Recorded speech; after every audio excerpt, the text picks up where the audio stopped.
बॉलीवुड अभिनेता अक्षय कुमार अक्सर अपनी फिल्म को लेकर सुर्खियों में रहते हैं। वहीं एक बार फिर वो अपनी आने वाली फिल्म केसरी चैप्टर 2 को लेकर सुर्खियों में हैं। पंजाब में भी जलियांवाला बाग हत्याकांड पर बनी फिल्म केसरी चैप्टर 2 सिनेमा घरों में रिलीज के लिए तैयार है।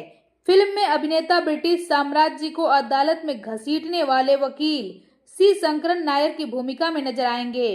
अक्षय कुमार ने फिल्म रिलीज से पहले बताया, नायर कौन थे जिन्होंने जलियांवाला बाग में हुए हत्याकांड के लिए ब्रिटिश सरकार से कानूनी लड़ाई लड़ी।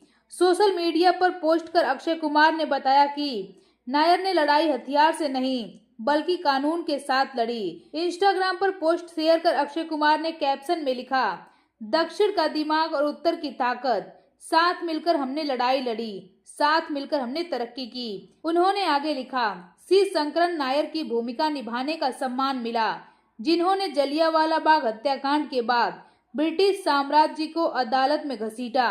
शंकरन नायर ने हथियार से नहीं बल्कि कानून और अपने भीतर मौजूद जुनून के साथ लड़ाई लड़ी। 1919 में हुए जलियांवाला बाग हत्याकांड पर बनी फिल्म केसरी चैप्टर 2 में अक्षय कुमार श्री शंकरन नायर की भूमिका में हैं, जो कोर्ट रूम में ब्रिटिश राज के खिलाफ दहाड़ते नजर आएंगे। वहीं बात करें शंकरन नायर की, तो वह भारतीय न्याय व्यवस्था, सामाजिक सुधारों और ब्रिटिश शासन के खिलाफ कानूनी लड़ाई के प्रतीक रहे।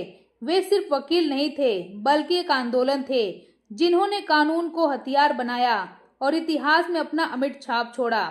शंकरन नायर का जन्म 11 जुलाई 1857 को केरल में हुआ था।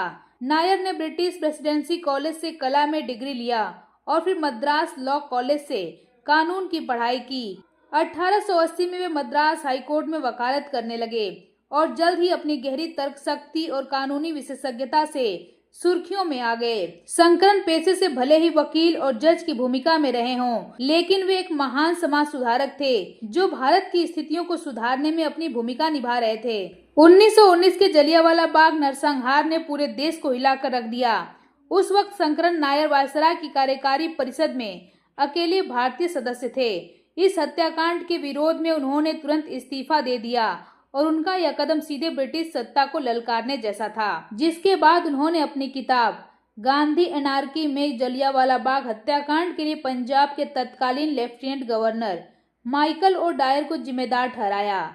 इसके जवाब में माइकल ओ डायर ने उनके खिलाफ मानहानि का मुकदमा दायर कर दिया। यह सी शंकरन नायर के जीवन का सबसे अहम और ऐतिहासिक पड़ाव था। लंदन हाई कोर्ट में हुआ यह मुकदमा 30 अप्रैल से 30 जून 1922 तक चला और ब्रिटिश इतिहास का सबसे लंबा सिविल केस बन गया। हालांकि इसका फैसला ओडायर के पक्ष में गया और जज ने उन्हें फैसला सुनाया, जिसमें नायरन ने माफी मांगने से साफ इनकार कर दिया और 7500 पाउंड का जुर्माना भरना स्वीकार किया। उनका यह कदम सिर्फ एक कानूनी लड़ाई नहीं थी, बल्कि ब्रिटिश सत्ता को उनके ही अदालत के कटघरे में खड़ा करने का साहसी प्रयास था।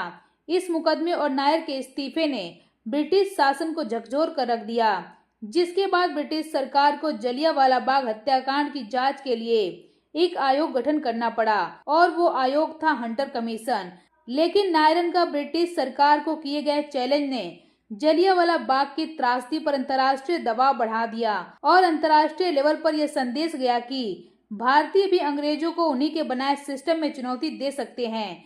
सी शंकरन नायर सिर्फ एक वकील या राजनेता नहीं थे, बल्कि वे एक प्रखर समाज सुधारक भी थे। उन्होंने महिला समानता, जातीय भेदभाव, बाल विवाह और अशिक्षा के खिलाफ खुलकर आवाज उठाई। नायर और उनके परिवार ने दक्षिण भारत में कई सामाजिक कार्यों को अंजाम दिया, जैसे मंदिरों के लिए जमीन दान करना और पारंपरिक रिवाजों को तोड़ते हुए समाज को आगे ले जाना।